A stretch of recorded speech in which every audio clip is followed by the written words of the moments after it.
नमस्कार विद्यार्थी मित्रांनो, नर्सिंग नोट्समध्ये आपले स्वागत आहे। नवीन व्हिडिओसाठी माझ्या चॅनलला लाईक, शेअर, सबस्क्राईब, कमेंट करायला विसरू नका। आजच्या व्हिडिओमध्ये आपण सप्टेंबर 2018ची JNM फर्स्ट इयरची बायोसायन्स क्वेश्चन पेपर सॉल्व करून घेणार आहोत।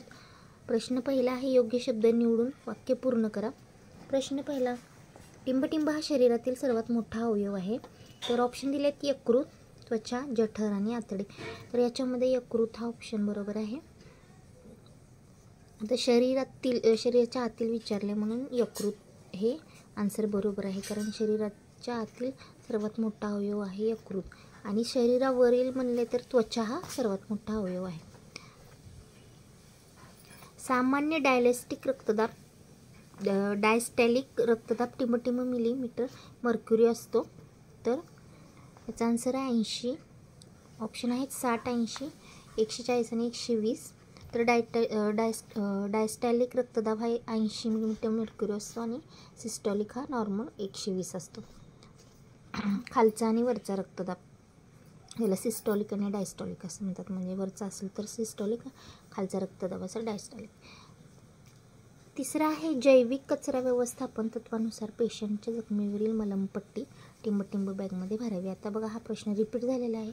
पहिला आपण या प्रश्नाचं उत्तर घेतलेलं आहे। तरी ऑप्शन बघूया, हिरवी, पिवळी, निळी आणि काळी। हिरव्यामध्ये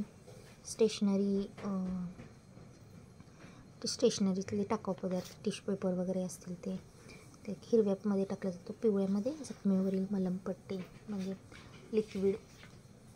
लिक्विड असेल ते टाकले जातात। आणि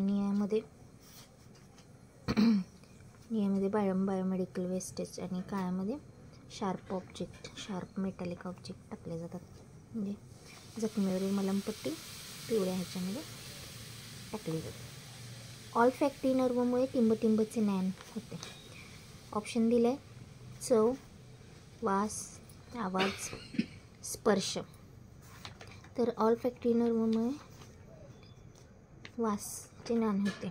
ऑप्शन ब उत्तर बरोबर आहे, कारण चवीसाठी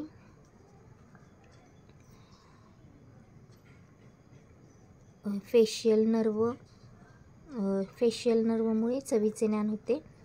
ग्लॅसिफियल किंवा स्पेशियल नर्वमुळे चवीचे ज्ञान होते। तर वासाचे ज्ञान ऑल्फॅक्टरी नर्वमुळे येते। आवाज हे ऑडिटरी नर्वमुळे होते आणि स्पर्शाचे ज्ञान हे सेन्सरी नर्वमुळे आहे। मांडीचा सांधा टिंबटिंब प्रकारचा सांधा आहे। तर याचं ऑप्शन आहेत पिनोट, हिंज, सँडल आणि बॉल आणि सॉकेट। तर हा प्रश्न पण रिपीट झालेला आहे आणि याचं उत्तर आहे बॉल अँड सॉकेट। योग्य जोड्या लावा बघूया। अ आहे आणि ब। ऑप्शन 1 मध्ये आयोडीन, कफर पेशी, मायोमेट्रियम, एस एनोड आणि संवहनयंत्र। तर आयोडीनचं हे साधे गॉयटर, जो घशाचा आजार होतो तो त्याच्या कमतरतेमुळे गॉयटर। कफर पेशी हे यकृत आणि मायोमेट्रियम हे गर्भाशयाशी रिलेटेड आहे। एस एनोड हे गती नियंत्रित करणारे यंत्र आहे आणि स्वर यंत्र याचा आहे आन्सर स्वरपेटी। क बघूया, खालील विधाने चुकी बरोबर ते लिहा। पुरुस्त ग्रंथी वाढल्यास मूत्रविसर्जनास अवरोध होऊ शकतो, म्हणजे विरोध होऊ शकतो, किंवा मूत्रविसर्जनास प्रॉब्लेम होऊ शकतो प्रोटेस्ट ग्रंथी वाढल्यामुळे। तर हे याचा आन्सर आहे बरोबर, म्हणजे हे विधान बरोबर आहे। मज्जारज्जू हा पेरिफेरल चेतासंस्थेचा भाग आहे। पेरिफेरल चेतासंस्था म्हणजेच परकीय चेतासंस्था। तर हे याचं आन्सर चूक आहे। तर मज्जारज्जू हा मध्यवर्ती चेतासंस्थेचा भाग आहे। मध्यवर्ती चेतासंस्था म्हणजे नर्वस सिस्टीमचा भाग आहे, म्हणजे CNSचा।